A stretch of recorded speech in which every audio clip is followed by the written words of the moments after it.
Era uma noite tranquila. Eu, Marcos e Felipe estávamos no nosso lugar favorito de acampamento. Uma clareira isolada no meio da floresta. Tudo ao nosso redor era só mato e árvores tão altas que pareciam encostar no céu. Sem sinal de celular, sem pressa, só a gente e a natureza. A fogueira queimava forte, estalando e jogando sombras nas árvores. Aquele cenário perfeito de paz. A conversa rolava solta. Ríamos, contávamos histórias e até algumas lendas. Tudo leve, até que Felipe, do nada, resolveu jogar um clima pesado no ar. Vocês lembram da história do homem da floresta? Ele perguntou, com aquele sorriso que ele sempre dava quando queria assustar.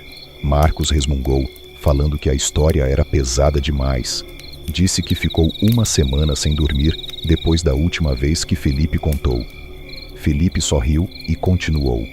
Dizem que tem uma criatura que vive nessas florestas.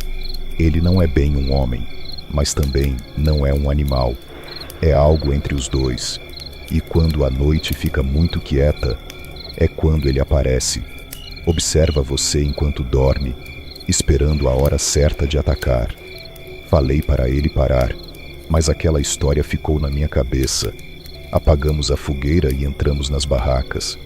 Tudo ficou escuro, silencioso, e pela primeira vez o silêncio não era confortável, parecia pesado, como se alguma coisa estivesse rondando o acampamento.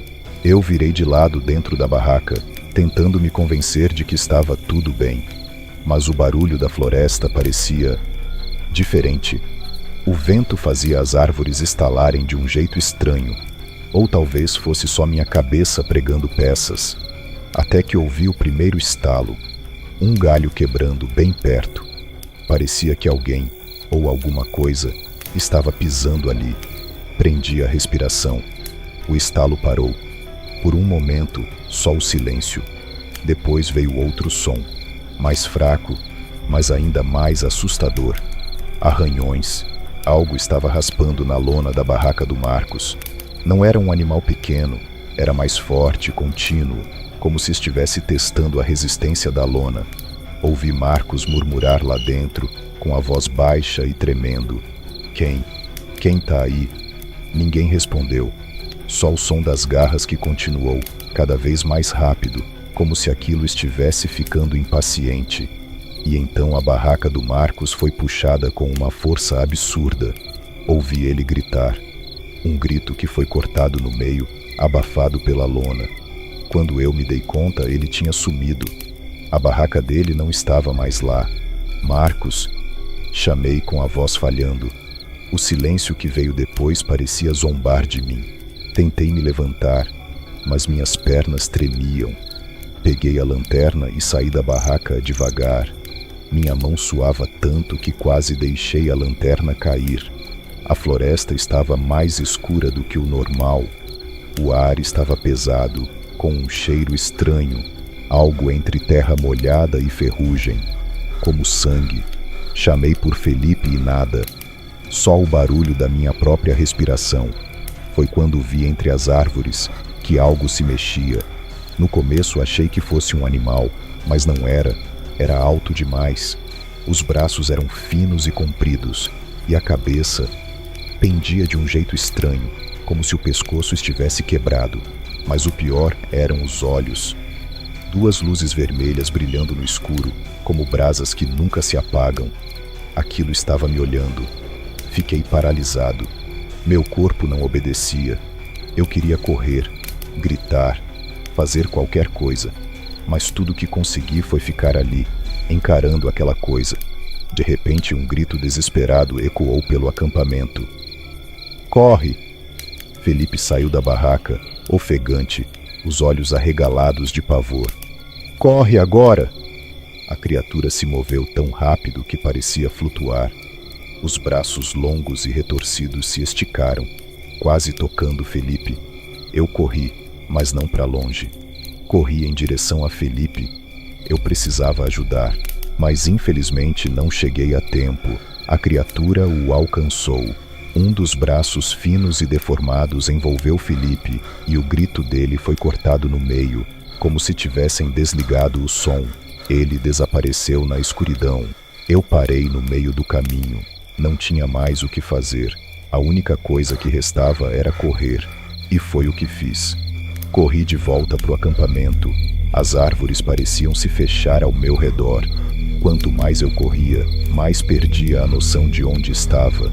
A lanterna balançava na minha mão, jogando sombras que me deixavam ainda mais assustado. Quando finalmente cheguei no carro, me joguei no banco tentando colocar a chave na ignição com as mãos trêmulas. Consegui ligar o motor.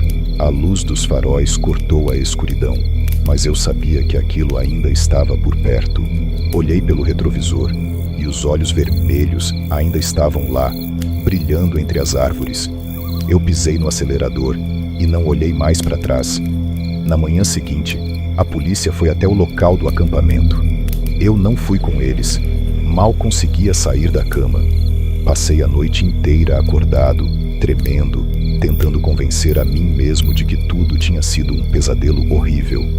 Que, a qualquer momento, eu receberia uma mensagem do Marcos ou do Felipe me zoando por ter ficado tão assustado. Mas a mensagem nunca chegou. Quando os policiais voltaram, eu sabia, só de olhar para a expressão deles, que não tinham boas notícias. Encontramos o acampamento, disse um deles com a voz baixa. Mas, sinto muito, seus amigos estão mortos. Minhas mãos tremiam. Eu já esperava por aquilo, mas ouvir em voz alta foi um soco no estômago. O que aconteceu? Perguntei, quase sem voz. O policial me olhou por um instante, como se estivesse escolhendo as palavras. Tudo estava destruído. As barracas, rasgadas como se fossem papel. Havia marcas no chão e restos mortais. Eu engoli em seco. Que tipo de marca? Ele desviou o olhar. Era óbvio que aquilo também o perturbava. Garras, marcas profundas nas árvores, nos troncos, e sangue por toda parte. Achamos que pode ter sido um ataque de urso. Aquilo ficou ecoando na minha cabeça. Era a explicação mais fácil, claro. Um animal selvagem, um predador, perdido na floresta, atacando qualquer coisa que encontrasse. Mas eu sabia que não era um urso. As marcas, os olhos, o som das garras arranhando a lona. Era outra coisa. Eu fiquei calado, balancei a cabeça concordando com o policial. Não adiantava contar a verdade. Ninguém iria acreditar. Mas toda vez que o silêncio da noite me envolve, eu volto àquela clareira. Volto a ouvir os gritos de Marcos e Felipe. Volto a ver as brasas vermelhas queimando na escuridão. A criatura ainda está lá. Eu sei disso. E ela está esperando. Se você chegou até aqui, cuidado. A noite é traiçoeira. O silêncio esconde coisas que a gente não entende. Coisas que não deviam existir. Agora que você sabe o que aconteceu naquela floresta, não deixe essa história morrer aqui. Inscreva-se no canal e ative o sininho, porque histórias como essa precisam ser contadas. E quem sabe, pode ser que um dia você ouça um galho se quebrar no meio da noite, ou um arranhar fraco lá fora. E quando isso acontecer, você já vai saber o que fazer. Correr. Mas antes de correr, se inscreve, porque aqui a escuridão nunca dorme.